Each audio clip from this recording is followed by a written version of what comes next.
जय हिंद दोस्तों, वंदे मातरम। बात ये हुई है कि ओवल में भारत जीत गया और ये सिर्फ जीत, सिंपल जीत नहीं थी। भारत जिस तरीके से वापस आकर जीता वो एक अलग मायना दिखाती है आपको कि ये भारतीय टीम किस तरह से लड़कर जीतने में भी भरोसा रखती है। तीसरा टेस्ट मैच हमने देखा कि भारत कितनी बुरी तरीके से हारा। 100 के अंदर ऑल आउट होने के बाद वो मैच हारा था भारत।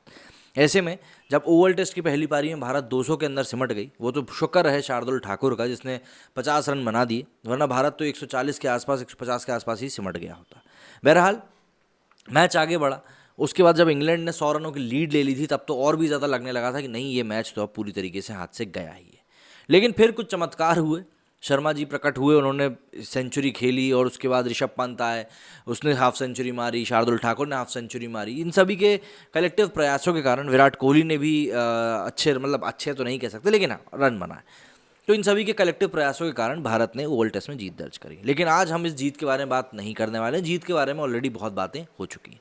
हम यहाँ बात करने वाले हैं भारतीय टीम के एटीट्यूड के बारे में कि आखिर क्या कुछ चीज़ें चल रही हैं, और वो उस एक जेस्चर के बारे में विराट कोहली के, जिस जेस्चर में वो पीपरी बजाते हुए दिखाई दे रहे हैं और उसको लेकर उनकी काफ़ी ज़्यादा आलोचना विश्व क्रिकेट में हो रही है। देखिए, सौरव गांगुली आए, सौरव गांगुली ने इंडियन टीम को लड़ना सिखाया। उसके बाद महेंद्र सिंह धोनी आए।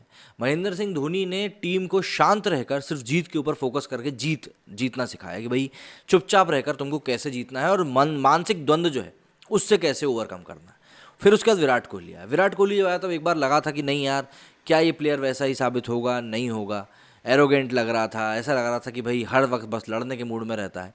लेकिन इस एटीट्यूड के कारण जो रिजल्ट हम आज देख रहे हैं उसमें एक बहुत बड़ा योगदान राहुल द्रविड़ का भी है कि उन्होंने जिस प्रकार से प्लेयर्स को तैयार किया है, बेंच स्ट्रेंथ को मजबूत किया है, और इन सभी के दम पर जो एटीट्यूड है विराट कोहली का, जो उसने टीम के अंदर फूंका है कि नहीं, कोई तुमको अगर आंख दिखा रहा है तो तुम भी पलट के आंख घूर के देखो।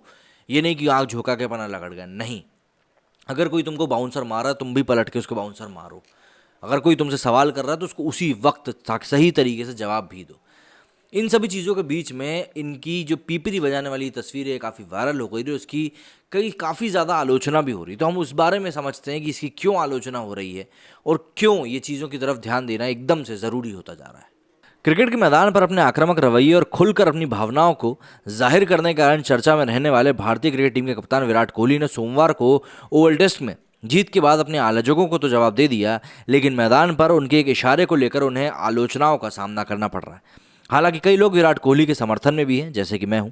5 टेस्ट मैचों की सीरीज में भारत ने इंग्लैंड पर 2-1 से बढ़त बना ली है, जबकि एक टेस्ट मैच अभी होना बाकी है। और सीधी सी बात है, बहुत ज़्यादा खिसियाने वाली ब्रिटिश मीडिया एक बार फिर से खिसियाती हुई नजर आ रही है। ओवल में हुए चौथे टेस्ट के दौरान 5वां दिन भारत के लिए बहुत अच्छा रहा और भारत ने इंग्लैंड को हरा दिया। हर विकेट का जश्न मनाते कप्तान कोहली हर जगह दिख रहे थे, लेकिन एक बार उन्होंने कुछ ऐसा इशारा किया जिसके बारे में माना जा रहा है कि वो इंग्लैंड की क्रिकेट टीम के समर्थक 12वीं आर्मी को निशाना बना रहे थे। विराट के इस कदम की क्रिकेट के कई जानकार आलोचना कर रहे हैं।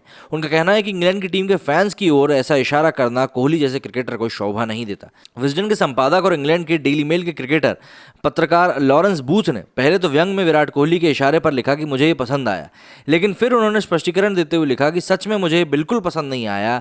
मुझे ये काफ़ी अजीब लगता है कि एक शीर्ष स्तर का खिलाड़ी मैच जीतने से संतुष्ट नहीं होता, जिसने पूरी तरह से विरोधी टीम को पस्त कर दिया है, वो अब उसके फैंस को भी नहीं छोड़ना चाहता।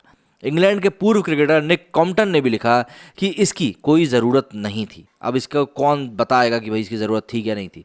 12वीं आर्मी ने भी विराट कोहली के इस इशारे की तस्वीर को ट्वीट करते हुए लिखा कि हम जानते हैं कि तुम हमारी आर्मी में शामिल होना चाहते हो, हमें इसका हिंट मिल चुका है। लेकिन 12वीं आर्मी पर भी आरोप है कि पूरी टेस्ट सीरीज़ के दौरान उन्होंने भारतीय टीम को निशाना बनाया। इस सीरीज़ के दौरान कप्तान कोहली के कई फैसलों और खुद उनके प्रदर्शन की भी काफ़ी आलोचना हुई। हेडिंगले टेस्ट में जब विराट कोहली आउट होकर लौट रहे थे तो 12वीं आर्मी ने स्टेडियम में खूब शोर शराबा मचाया था। कोहली के इशारे के बाद कई लोग कोहली के समर्थन में भी कूद पड़े हैं। पूर्व क्रिकेटर वसीम जाफर ने फॉक्स क्रिकेट के क्लासलेस कहने पर आपत्ति जताई और कोहली को साहसी कप्तान बताया। दरअसल फॉक्स क्रिकेट ने ट्वीट करते हुए लिखा था कि classless world divided as Virat Kohli trolls 12वीं आर्मी आफ्टर एम्बैरेसिंग इंग्लैंड। तो इसको लेकर वसीम जाफर ने लिखा था, captain courageous world applauds as Virat Kohli team brings dead game to life and script historic win, here fixed it for you Fox cricket. Kohli के समर्थकों का कहना है कि 12वीं आर्मी ने पिछले टेस्ट के दौरान भारतीय टीम को काफ़ी ट्रोल किया था और अब विराट ने उनको वही लौटाया है। इसी को लेकर मिस्टर वी ने लिखा कि स्किप Virat Kohli give it back to the England's 12वीं army who trolled India in last test. इसको लेकर अरविंद ने एक तस्वीर ट्वीट करते हुए लिखी कि how it started and how it ended. जाहिर सी बात है, रिवाल्डोज करके एक और यूज़र है, उसने लिखा कि love Virat Kohli, real passion merchant, doesn't miss a trick in the field, still finds time to taunt the England fans. Shivam ने लिखा कि Kohli destroyed Barmy army with just one gesture. अब भारत और इंग्लैंड के बीच हुए वर्ल्ड टेस्ट में भारत ने इंग्लैंड को 157 रनों से हरा दिया, जबकि भारत की पहली पारी 191 रनों पर ही सिमट गई थी। अब इन सभी चीज़ों को देखते हुए सबसे बड़ा सवाल ये खड़ा होता है कि भाई जो ये इंग्लिश क्रिकेट के जो मीडिया है और जो फैंस हैं, जब भी इनके साथ कुछ गलत होता है या इनकी टीम घटिया खेलती है तो ये लोग ऐसे ही खिसियाने लगते हैं और उल जुलूल बयानबाजियां करने लगते हैं। आप अगर इस मैच को आप लोग फॉलो कर रहे थे, आपने ये मैच देखा, तो आप देखेंगे कि इंडियन टीम की तरफ से जब भी बॉलिंग करते टाइम इंग्लैंड टीम कोई भी चौका मारती थी या रन लेती थी तो पूरा स्टेडियम बू करता था। जो एक शोर होता है ना, एक आलोचनात्मक शोर जिसको हम कहते हैं, बू करना, वो करता था। क्या वो सब नहीं देख रहे थे? यही फैंस हैं इंग्लैंड के जो कि देख रहे हैं भाई इंग्लैंड अब हार रही है तो इनको ये हजम नहीं हो रहा है, साइड सी बात ये है।